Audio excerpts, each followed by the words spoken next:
खोटे गुन्हे दाखल केले आणि त्यांनी त्या ठिकाणी त्याचा प्रतिकार केला. एका बाजूने त्यांनी त्या ठिकाणी कंप्लेंट केली तर त्या ठिकाणी कंप्लेंट त्याची घेतली गेली. अरुण काळेच्या बाबतीमध्ये मला या ठिकाणी बोलायची आवश्यकता नाहीये. अरुण काळे त्या जुना भागामध्ये त्या जुना परिसरामध्ये त्याला मानणारा किती वर्ग आहे. अरुण काळे रात्र आणि दिवस त्या ठिकाणी जनतेच्या कामामध्ये व्यस्त असतो. कुठल्याही प्रकारचं त्या ठिकाणी एखाद्या अनुसूचित प्रकार घडला तर सर्वप्रथम त्या ठिकाणी एखाद्या आमदाराला किंवा खासदाराला किंवा माजी आमदाराला किंवा कुठल्या कार्यकर्त्याला फोन सांगता येतं. जुन्या भागातून या पोलिसाच्या मार्फत त्या ठिकाणी अरुण काळेला बोलवलं जातो आणि त्या ठिकाणी प्रकरण त्या ठिकाणी मिटवलं जातं. ही वस्तुस्थिती या ठिकाणी. म्हणून अरुण काळेवर त्या ठिकाणी गुन्हा दाखल केला. म्हणून त्या ठिकाणी आदरणीय आमचे नेते आदरणीय रावसाहेब पाटील दानवे साहेबांनी अजिंठा चौफुलीवर त्या ठिकाणी रस्ता रोको आंदोलन केलं आणि रस्ता रोको आंदोलन करीत असताना आदरणीय दादांनी त्या ठिकाणी एक शब्द त्या ठिकाणी वापरलं की हे सिल्लोड शहर पाकिस्तान होत चाललं. दादांनी सिल्लोड शहर पाकिस्तान झालं हे म्हणलं नाही. सिल्लोड शहर पाकिस्तान सारखा होत चालला अशा पद्धतीचा शब्द वापरला. म्हणून अब्दुल सत्तानी आणि त्यांनी केल्या चपालाने त्या ठिकाणी आदरणीय दादांच्या नेतृत्वाखाली त्या ठिकाणी निषेध मोर्चा त्या ठिकाणी आपल्या सर्वांच्या एकत्याने त्या ठिकाणी काढण्याचा त्या ठिकाणी प्रश्न. मी या ठिकाणी तुम्हाला एकच प्रश्न विचारायला आलोय आणि एकच प्रश्न विचारतोय की आदरणीय दादांनी जे सांगितलंय ते खोटं आहे का चूक आहे. दादांनी हे सांगितलं की सिल्लोड शहर पाकिस्तान सारखी स्थिती या सिल्लोड शहरामध्ये होत आहे हे दादाने त्या ठिकाणी सांगितलंय आणि मीही सांगतो की या सिल्लोड शहरामध्ये पाकिस्तान सारखी स्थिती त्या ठिकाणी निर्माण होती. त्याचं कारण हिंदू भागामध्ये तुम्ही जर गेलात तर तुम्हाला चिखलामध्ये जावं लागतं. आमच्या मुस्लिम भागामध्ये गेलात तर तुम्हाला सिमेंट रस्त्याच्या भागामध्ये जावं लागतं. हिंदू भागामध्ये त्यांच्या घरासमोर किंवा त्यांच्या दुकानासमोर त्या ठिकाणी भिंती बांधण्याचं काम करताय. ज्या व्यापाऱ्याने आयुष्यभर एक रुपया त्या ठिकाणी जमा केला, त्यांनी दुकान घेतली, प्लॉट घेतला, त्यांनी घर बांधलं, 5-10 कोटी रुपयाच्या किमतीच्या समोर त्या ठिकाणी तुम्ही भिंत बांधणीचा पाप त्या ठिकाणी केलाय आणि आदरणीय दादांनी जे सांगितलंय ते खरंय. माझं त्याला समर्थन आहे. दादा जे म्हणलंय त्याला तुमचा समर्थन असेल तर तुम्ही हात वर करून त्या ठिकाणी सांगितलं पाहिजे. दादा जे म्हणले त्याला तुमचा समर्थन आहेत का? दादा जे म्हणले तुम्हाला त्याचं समर्थन आहेत का? ही वस्तुस्थिती या ठिकाणी आहे.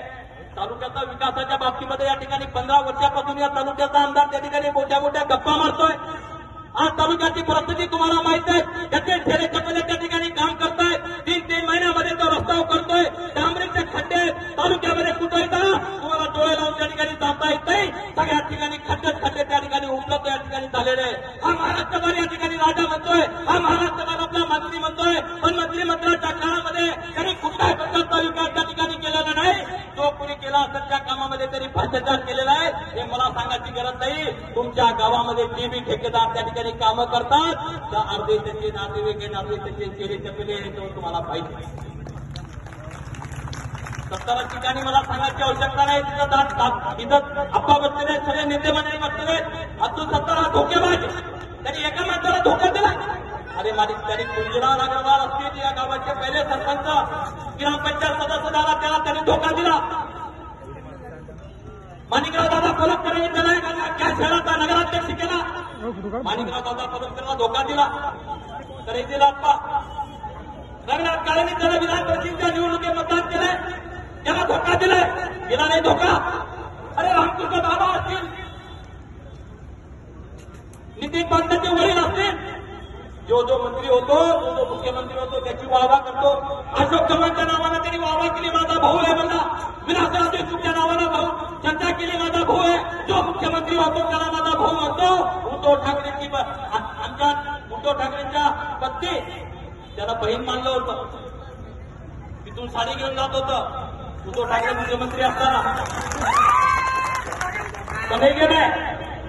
अरे आता काय झालं 2 वर्षाच्या काळामध्ये तुम्ही त्याला बहीण मानलं होतं. त्याच्या नवऱ्याच्या विरोधामध्ये मुख्यमंत्र्यांच्या विरोधामध्ये तुम्ही त्या ठिकाणी विश्वासघात केला आणि पुन्हा आता तुम्ही एकनाथराव शिंदे साहेबांची वाहवा त्या ठिकाणी करू लागले.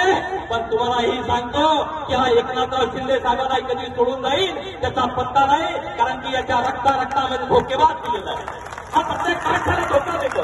या तालुक्याच्या मध्ये इमान करतो. बंडू काळे असतील, बंडू काळेच्या नावाला त्या ठिकाणी तुला आमदार करतो म्हणून त्याचा पैसा त्या ठिकाणी लुटण्याचं काम केलं.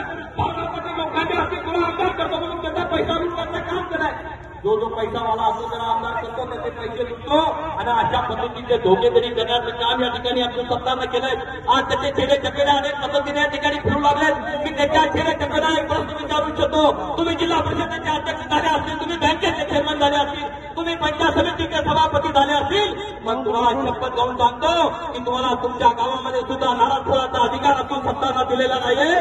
तुम्ही कार्यकर्ते नाहीये, तुम्ही त्याचे खुळा म्हणून वापरताय. आणि जिल्हा परिषदेचा अध्यक्ष आपल्या तालुक्यामध्ये होता, जिल्हा महाजन, तो स्वतः त्याच्या गावामध्ये नाराज होऊ शकत नाही. अर्जुन गाळे स्वतः नाराज होऊ शकत नाही. हे त्याचे कार्यकर्ते नाहीये. जेव्हा मोठे मोठे पदं द्यायचं काम मिळत त्यावेळेला त्याच्या घरामध्ये सूदगिरीचा अध्यक्ष त्या ठिकाणी केला.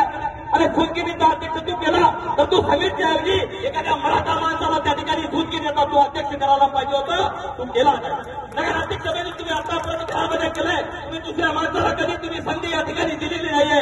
अनेक प्रकारचे घरामध्ये त्यांनी गेलाय. आता जिल्हा परिषदेमध्ये सुद्धा त्यांचे घराचे लोक या ठिकाणी येतील, याची कुठल्या प्रकारची आता शंका राहिलेली नाहीये. आपण माहित आहे प्रत्येक तालुक्याला वाटतंय की आपण सत्ता निवडून येतोय, पण निवडून कसा येतोय?